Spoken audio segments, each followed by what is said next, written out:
જામનગર, જેને છોટી કાશી કહેવામાં આવે છે, અને અહીંયા અઢળક મહાદેવના મંદિર છે. તો આપણે પણ 30 દિવસનો ચેલેન્જ કરશી, જેમાં શ્રાવણ મહિનાના 30 દિવસમાં 30 અલગ અલગ મંદિરે જાશી. ઈસવીસન 1805માં કરશનભાઈ ખવાસ કાશી ગયા હતા. ત્યાંથી ગાડામાં શિવલિંગનો અભિષેક કરતા કરતા તે કાશીથી જામનગર લાવ્યા, અને 17 વર્ષ પછી કાશી વિશ્વનાથનું મંદિર બંધાયું.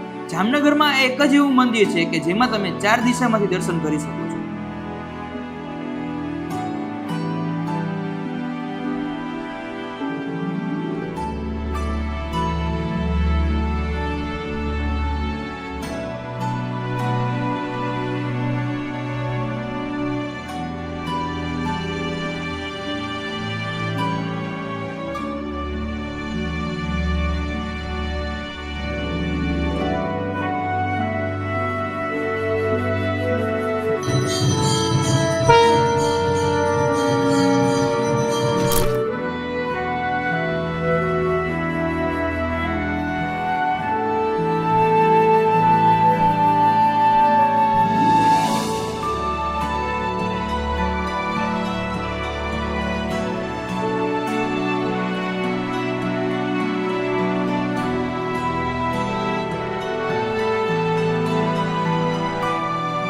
તો ગાઈસ, હવે તમે જ કમેન્ટ કરજો કે બીજા કયા મહાદેવના મંદિરે અમે જાય.